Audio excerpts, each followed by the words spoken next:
Em nome do Pai, do Filho e do Espírito Santo. Amém.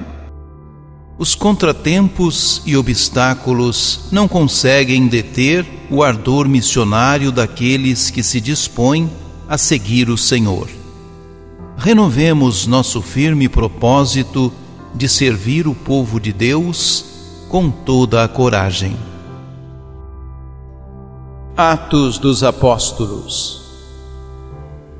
Quando entramos em Roma, Paulo recebeu permissão para morar em casa particular, com um soldado que o vigiava. 3 dias depois, Paulo convocou os líderes dos judeus.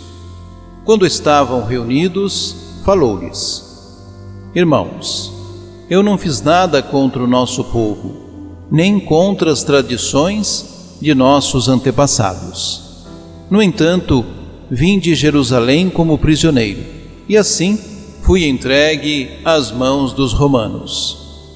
Interrogado por eles no tribunal, e não havendo nada em mim que merecesse a morte, eles queriam me soltar. Mas os judeus se opuseram, e eu fui obrigado a apelar para César, sem nenhuma intenção de acusar minha nação. É por isso que eu pedi para ver-vos e falar-vos, pois estou carregando estas algemas exatamente por causa da esperança de Israel. Paulo morou 2 anos numa casa alugada.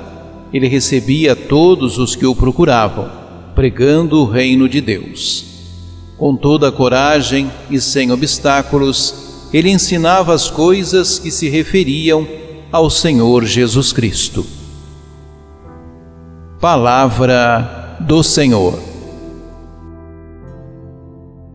Salmo 10. Ó Senhor, quem tem reto coração há de ver a vossa face. Deus está no templo santo, e no céu tem o seu trono. Volta os olhos para o mundo, seu olhar penetra os homens. Examina o justo e o ímpio, e detesta o que ama o mal. Porque justo é nosso Deus, o Senhor ama a justiça. Quem tem reto coração há de ver a sua face. Ó Senhor, quem tem reto coração há de ver a vossa face. Proclamação do Evangelho de Jesus Cristo segundo João. Naquele tempo, Pedro virou-se e viu atrás de si aquele outro discípulo que Jesus amava, o mesmo que se reclinara sobre o peito de Jesus durante a ceia e lhe perguntara: Senhor, quem é que te vai entregar? Quando Pedro viu aquele discípulo, perguntou a Jesus: Senhor, o que vai ser deste? Jesus respondeu: Se eu quero que ele permaneça até que eu venha, o que te importa isso? Tu, segue-me.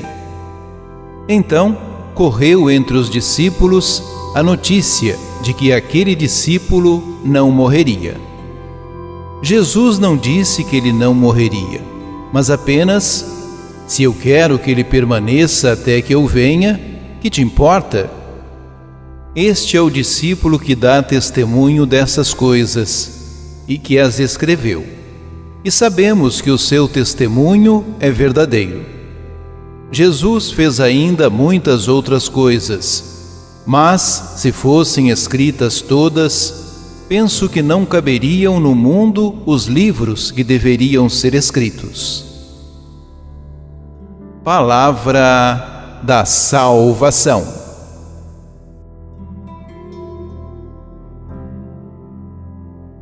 No epílogo do Evangelho de João, o discípulo amado aparece mais uma vez com Pedro.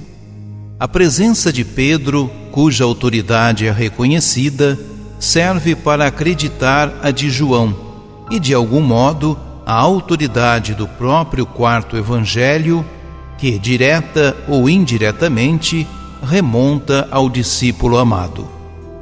Quando o quarto evangelho foi escrito, os mártires eram já tidos em grande consideração. A morte de um mártir era o modo mais elevado de glorificar a Deus.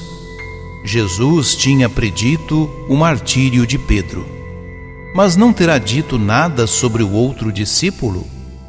Claro que disse: se eu quiser que ele fique até eu voltar, que tens tu com isso?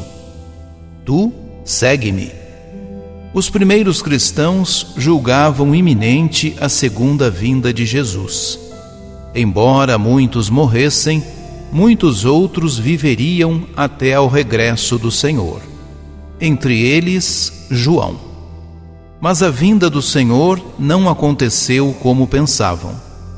O próprio quarto evangelho inculca seriamente a presença, a atualidade das realidades escatológicas. O juízo final, a vida eterna, tem lugar aqui e agora, ainda que isso não exclua a dimensão do futuro. A morte do discípulo amado, entretanto ocorrida, desconcertou muita gente e foi preciso esclarecer a sentença ambígua de Cristo. O capítulo 21 foi acrescentado para corrigir a má interpretação das palavras de Jesus. Esclarecer-se, diante do testemunho de Pedro, o testemunho do discípulo que Jesus amava, testemunho que está na base do quarto evangelho. E nós sabemos bem que o seu testemunho é verdadeiro. O nós indica a comunidade de discípulos que surgiu à volta do testemunho de João. Oremos. Senhor Jesus, perdoa as nossas curiosidades inúteis e nos faz ouvir o teu amoroso convite. Segue-me, como fizeste ao teu discípulo Pedro, e dá-nos a graça da fidelidade até o fim. Que o teu apóstolo João seja o nosso guia na descoberta do amor do teu coração, na assiduidade e na delicadeza com que queremos realizar o teu serviço. Que ele seja a nossa força, a garantia da nossa fidelidade. Graças e louvores se deem a todo momento ao Santíssimo e Diviníssimo Sacramento. Ajude-nos a evangelizar. Se inscrevam em nosso canal, ativem o sininho, dê o joinha em nossos vídeos e compartilhem a palavra de Deus.